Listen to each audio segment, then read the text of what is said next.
Shalom adik-adik. Nah, adik-adik sudah siap untuk ayat hafalan? Ya, adik-adik buka Alkitabnya di dalam 1 Petrus 2 ayat 24. Sudah ketemu?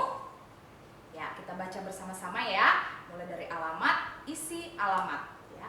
1 Petrus 2 ayat 24. Ia sendiri telah memikul dosa kita di dalam tubuhnya di kayu salib, supaya kita yang telah mati terhadap dosa hidup untuk kebenaran. Oleh bilur-bilurnya kamu telah sembuh. 1 Petrus 2 ayat 24. Adik-adik, kita pakai gerakan ya supaya cepat menghafalnya. Ikuti gerakan kakak ya. 1 Petrus 2 ayat 24. Ia sendiri telah memikul dosa kita di dalam tubuhnya di kayu salib, supaya kita yang telah mati terhadap dosa hidup untuk kebenaran. Oleh bilur-bilurnya kamu telah sembuh. 1 Petrus 2 ayat 24. Adik-adik, ayat hafalan kali ini untuk kelas tengah dan besar.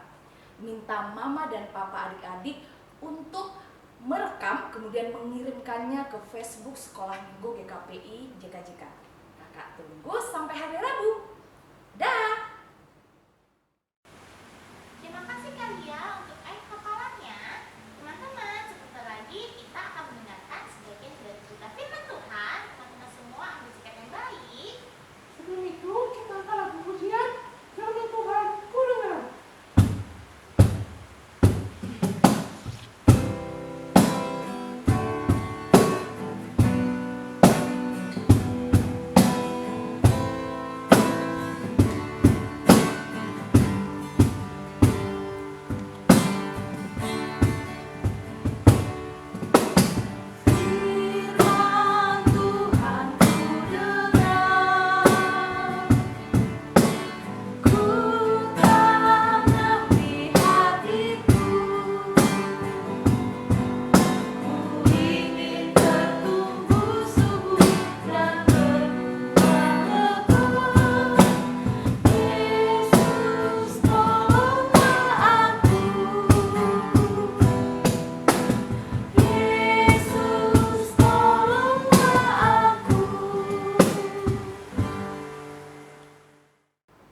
Baik adik-adik, untuk memulai renungan kita pada hari ini, kita satukan hati kita lipat tangan kita bersatu di dalam doa. Allah Bapa Surgawi, Tuhan yang kami sembah dalam Kristus Yesus, kami sungguh bersyukur atas segala anugerah yang Kau berikan kepada kami, karena pada saat ini anak-anak-Mu telah siap untuk mendengarkan sebagian dari firman-Mu.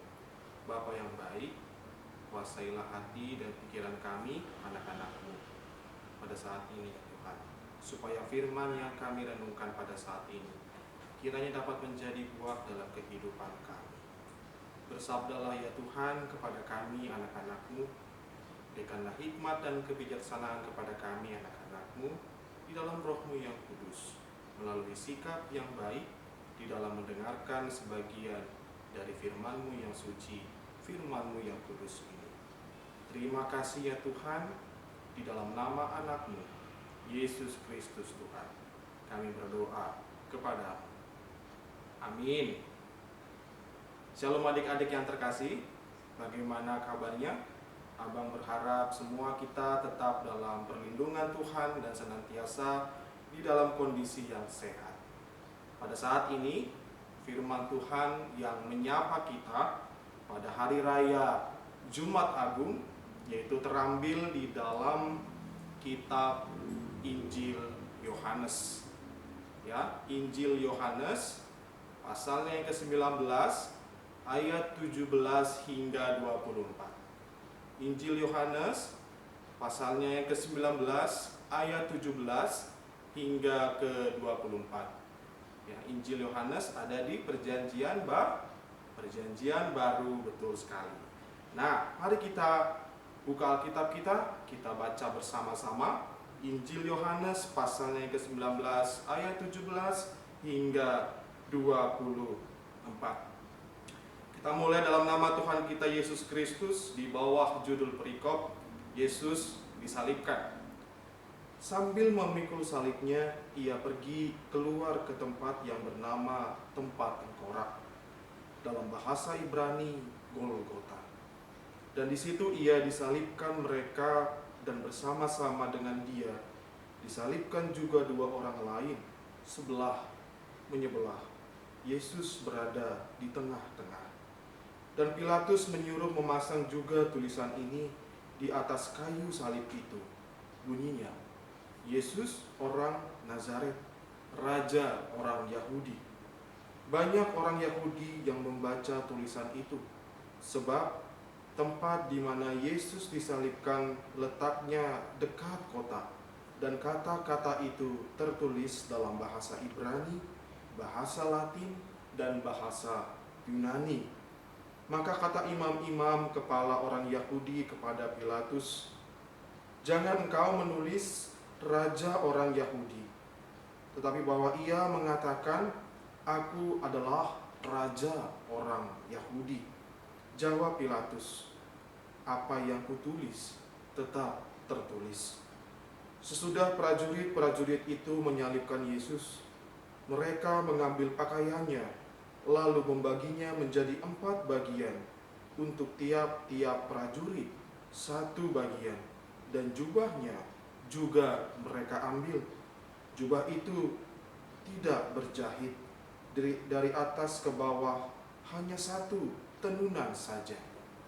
Karena itu mereka berkata seorang kepada yang lain, "Janganlah kita membaginya menjadi beberapa potong, tetapi baiklah kita membuang undi untuk menentukan siapa yang mendapatnya. Demikianlah hendaknya supaya genaplah yang ada tertulis dalam kitab suci. Mereka membagi-bagi pakaianku di antara mereka, dan mereka juga membuang undi atas jubahku." Hal itu telah dilakukan prajurit-prajurit itu. Amin. Nah, adik-adik yang terkasih, pada saat ini akan kita lihat sekaligus kita dengarkan kisah tentang Lala dan Dodo. Hari Minggu adalah hari yang dinantikan adik-adik sekolah minggu. Meskipun tidak berangkat ke sekolah, tetapi adik-adik di rumah masih tetap mengikuti ibadah sekolah minggu online, kan? Sudah Senin sampai Sabtu, terus. Besok masih ada ujian. Bisa kali hari Minggu santai-santai. Tapi kan ada ibadah online. Nggak apa-apa lah. Sekali-sekali nggak usah ikut ibadah. Kan nggak ada yang tahu. Mau keluar ngajak si Lala. Akhirnya, Dodo mengajak Lala untuk main keluar. Padahal, Lala, udah mandi? Ayo siap-siap untuk ibadah sekolah minggu online. Nah, udah jam 8:30 loh. Iya, Ma. Mama pergi dulu ya ke gereja. Jangan lupa ibadah sekolah minggu online. Oke, Lala. Ma. Oke. tapi tiba-tiba Lala. Dodo, mau ngapain? Kamu nggak ibadah online ya? Nggak usah lah. Nggak dilihat juga kok dengan kakak gue sekolah minggu. Ih, jangan ah. Lagian, aku udah janji dengan Mama untuk ikut ibadah online. Nggak apa-apa lah. Sekali-sekali bohong. Tapi... Udah, ayo. Nanti aku traktir jajan deh. bentar ya. Ayo deh. Iya. tetapi di pinggir jalan mereka bertemu dengan Abang Fikar. Dodo, itu ada Abang Fikar. Iya, sembunyi. Ntar ketahuan kita nggak ikut ibadah. Loh, Lala, Dodo, ngapain di sini? Kalian gak ibadah online? Ketahuan kan? Ini gini bang. Tadi kami udah ibadah online kok bang. Yang bener. Ini masih jam 9 pagi loh. Bukannya ibadah online sekolah minggu di gereja kita mulainya jam 9 pagi ya? Itu bang. Ini loh. Nah, ayo lo, bohong kan? Anak Tuhan gak boleh bohong, karena bohong itu dosa. Maaf ya bang, sebenarnya kami bohong. Kami belum ibadah online bang. Malah tadi Lala udah janji dengan mama untuk ikut ibadah online. Gara-gara Dodo nih. Nah, kamu juga mau ikut Tapi kan kok. kamu yang ajak. Udah, jangan saling menyalahkan. Lala, Dodo, kan udah tahu kalau hari Minggu itu waktunya kita beribadah. Kenapa Lala dan Dodo malah nggak ibadah? Lagian, kenapa kalian itu berbohong sih? Kan adik-adik sudah tahu kalau bohong itu adalah dosa. Tuhan pasti sedih loh.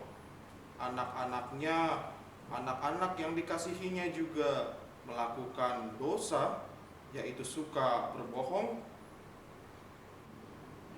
Iya, maaf ya bang. Iya, tidak apa-apa. Tapi lain kali jangan melakukan hal itu lagi ya. Nah, sekarang abang harus balik ke gereja dulu. Kalian balik ke rumah dan langsung segera beribadah online sekarang juga. Ya? Iya bang. Adik-adik yang terkasih, di dalam kisah yang kita dengarkan, kisah yang kita lihat barusan, di mana menggambarkan tentang apa yang telah dilakukan oleh Lala dan juga oleh Dodo, di mana mereka melakukan dosa.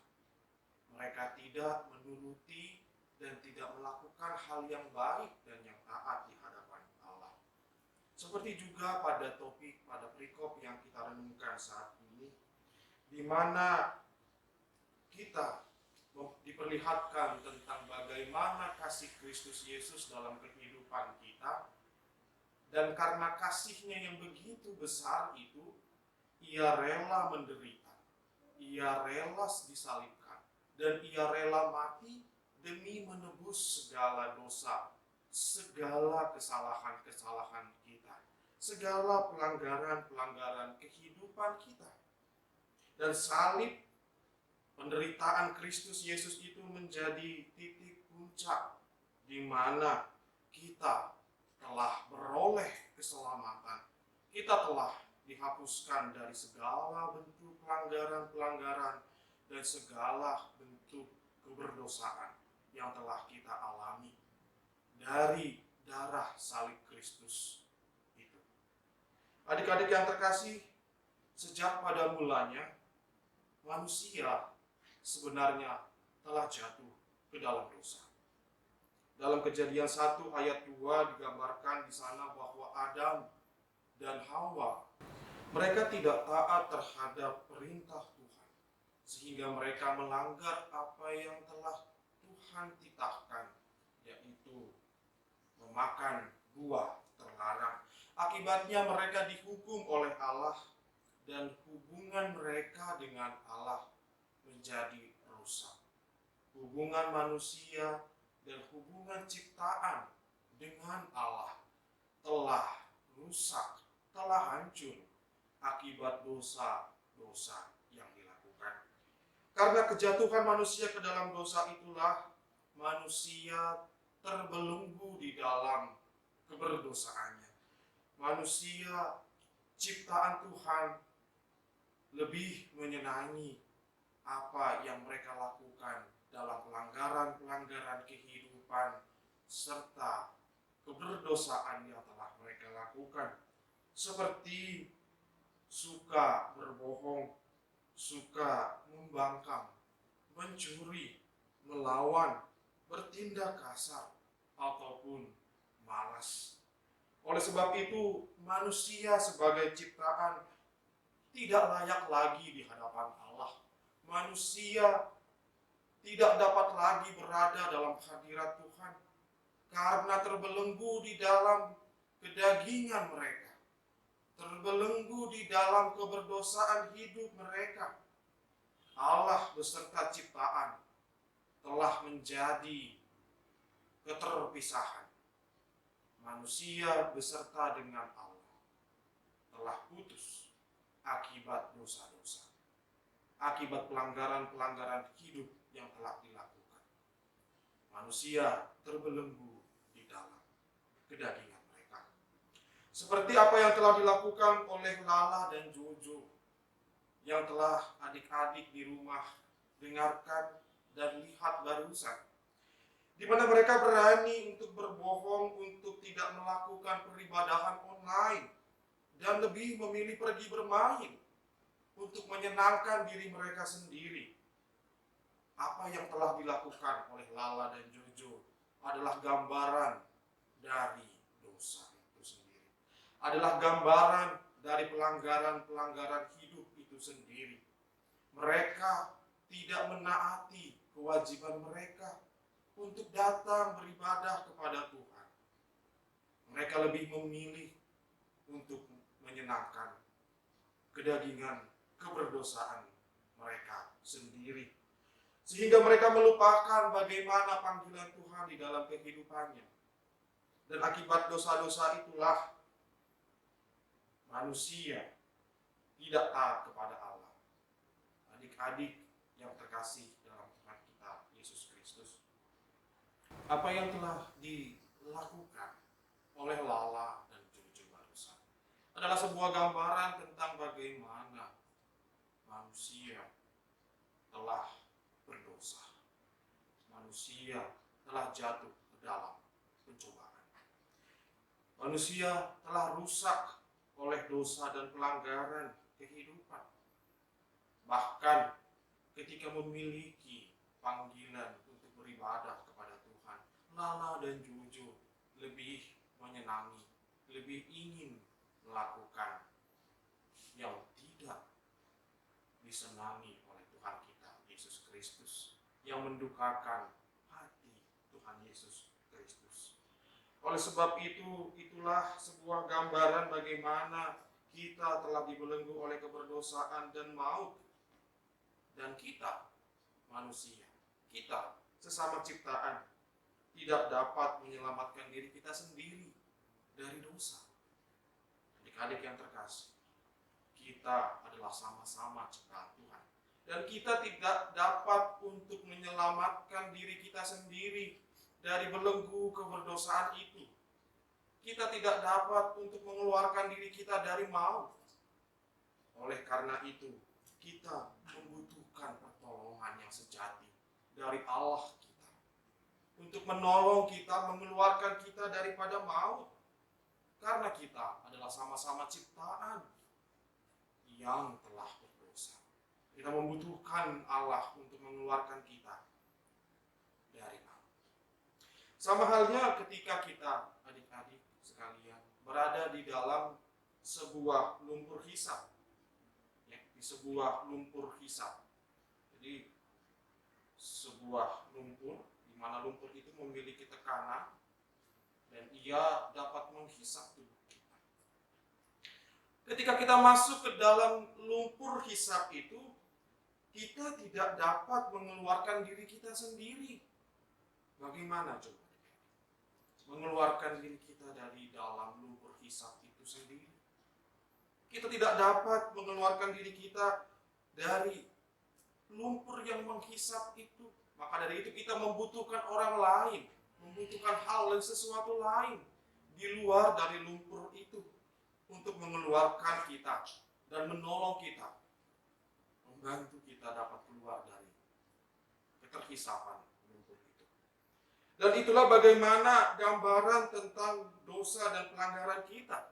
Lumpur hisap itulah adalah dosa-dosa kita yang secara perlahan menghisap tubuh kita, menghisap kehidupan kita, dan membawa kita ke dalam maut. Lumpur hisap itulah yang menghisap segala kehidupan kita, yang secara perlahan mengirim kita kepada maut. Namun demikian, kita mendapatkan pengasihan dari Tuhan kita Yesus Kristus. Kita ditolong untuk keluar dari hisapan lumpur itu, lumpur keberdosaan itu. yaitu melalui kematian Yesus Kristus di kayu salib. Pencurahan darah Kristus Yesus dalam kayu salib melalui kematiannya di Golgota adalah gambaran bagaimana Kristus Yesus menolong kita untuk mengeluarkan kita dari maut. Kristus merelakan dirinya sendiri mati disalibkan untuk melunasi segala pelanggaran dosa yang telah kita lakukan. Dan Yesus melakukan semua itu karena kasih-Nya yang begitu besar kepada kita. Kasih-Nya yang begitu besar kepada adik-adik sekalian yang berada di rumah. Ia menebus segala dosa dan pelanggaran kita. Melalui ketersaliban Dia, Ia disiksa, Ia dihina, Ia direndahkan, bahkan Ia mati di kayu salib. Demi menebus, demi melunasi segala kesalahan-kesalahan, segala keberdosaan hidup kita. Supaya kita layak di hadapan Allah kembali. Supaya kita dapat diperlayakkan untuk masuk ke dalam hadirat Tuhan. Serta relasi kita dengan Allah menjadi pulih kembali, menjadi sembuh. Melalui bilur-bilur darah Kristus itulah kita yang telah rusak oleh dosa, kita yang telah mati oleh pelanggaran-pelanggaran ketidaktaatan, menjadi sembuh kembali, menjadi hidup kembali, sehingga kita dapat berkenan di hadapan Allah. Dan semuanya itu diperlayakan oleh kematian Yesus Kristus. Semuanya itu dilakukan karena kasih Kristus yang begitu besar. Dan Dia melakukannya demi kita, demi adik-adik yang terkasih. Karena itu adik-adik yang terkasih di dalam Tuhan kita, Yesus Kristus. Kristus Yesus Tuhan kita, Juru Selamat kita, telah menyerahkan nyawanya tersalib demi menebus dosa-dosa kita. Dan karena itulah kita sebagai umat ciptaan, kita dapat melakukan hidup yang baik dan yang berkenan di hadapan Tuhan. Mari kita tinggalkan segala keberdosaan kehidupan kita. Dan mari kita mengikuti Yesus Kristus dengan setia. Dan kita senantiasa melakukan kebaikan, melakukan kebenaran di dalam kehidupan kita. Yesus Kristus yang telah tersalib demi menebus segala dosa dan pelanggaran kita. Janganlah sekiranya kita juga melakukan dosa-dosa itu. Karena Kristus yang memenangkan kita dari dosa, jikalau melihat kita tetap melakukan dosa, maka Ia sangat berduka, sangat kecewa melihat anak-anak yang begitu dikasihinya melakukan keberdosaan, melakukan pelanggaran-pelanggaran kehidupan. Mari adik-adik yang terkasih dalam Tuhan Kristus Yesus, kita menjauhi segala bentuk keberdosaan itu. Mari dengan memandang salib Kristus Yesus, kita juga dapat menyerahkan kehidupan kita kepadanya dengan berbuat baik dan berbuat yang benar di hadapan Tuhan. Berbuat yang baik dengan senantiasa di dalam kebenaran, sehingga kita tidak lagi hidup oleh dosa-dosa, melainkan kita memandang salib itu di hadapan Allah. Dan dengan memandang Kristus yang tersalib, kita mentekadkan diri untuk dapat hidup senantiasa taat kepadanya.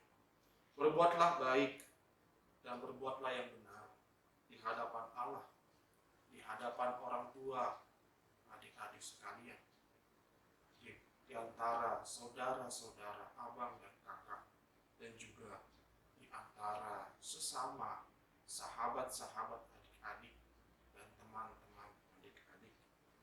sehingga kita dapat menjadi pelaku firman Tuhan dalam kehidupan kita sehari-hari, dan kita mencerminkan firman Tuhan dengan tidak lagi berbuat kesalahan, berbuat dosa, dan berbuat pelanggaran hidup. Mari kita berbuat yang baik dan yang benar kepada semua orang. Amin. Tuhan Yesus memberkati kita. Kita berdoa. Allah Bapa yang baik, Tuhan yang kami sembah dalam Kristus Yesus, kami sungguh bersyukur kepadamu ya Tuhan, karena pada saat ini anak-anak yang Kau cintai, anak-anak yang Kau kasihi, telah merenungkan sebagian dari firman Bapa surgawi.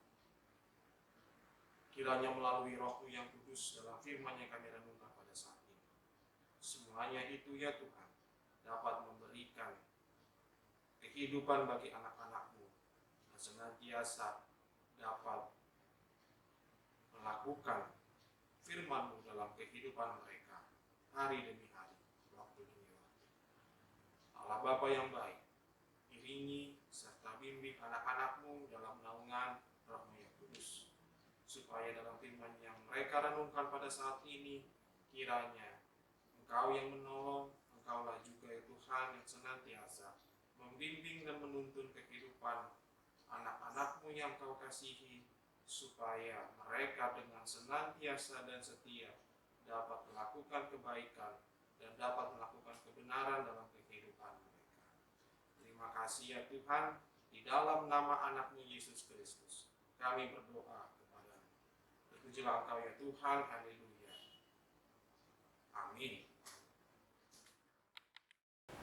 Adik-adik, sebentar kita akan memperoleh persembahan. Adik-adik semua siapkan persembahannya, dimasukkan ke dalam amplop, lalu dititipkan kepada orang tua untuk dibawa ke gereja. Sambil mengumpulkan persembahan, kita angkat lagu pujian Aku Bawa dan Berikan.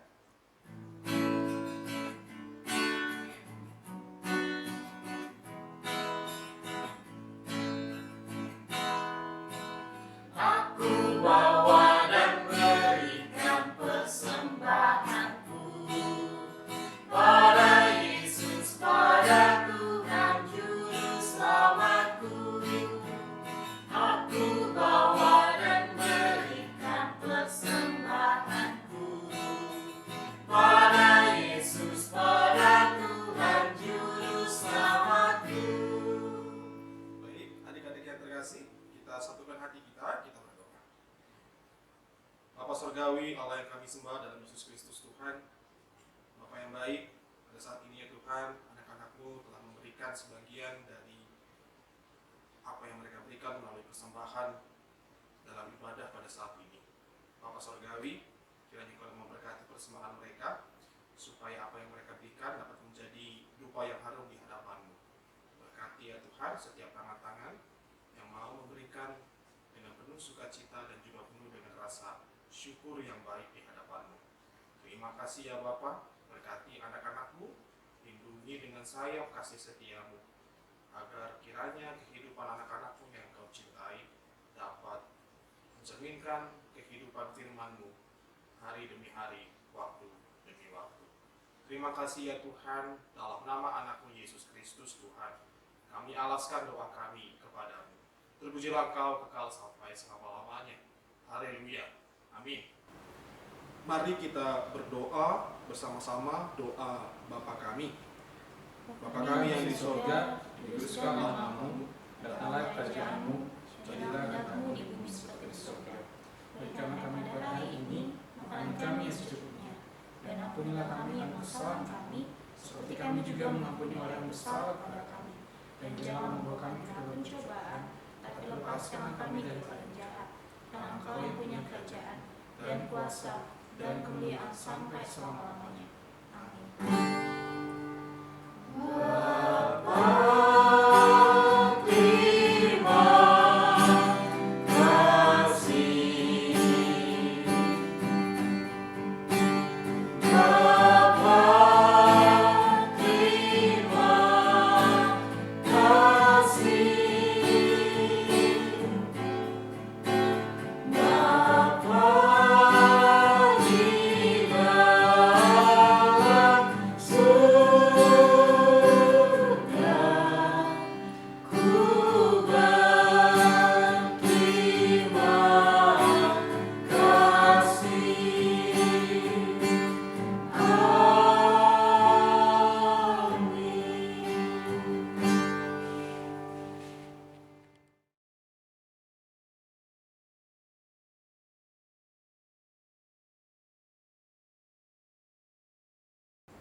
Adik-adik, terima kasih sudah mengikuti ibadah online sekolah minggu. Tetap ikuti ibadah online sekolah minggu di minggu-minggu berikutnya. Adik-adik kerjakan aktivitasnya dan juga kirimkan ayat hafalannya ke Facebook Sekolah Minggu. Lalu antarkan persembahannya ke gereja. Tetap semangat, tetap jaga kesehatan. Tuhan Yesus memberkati.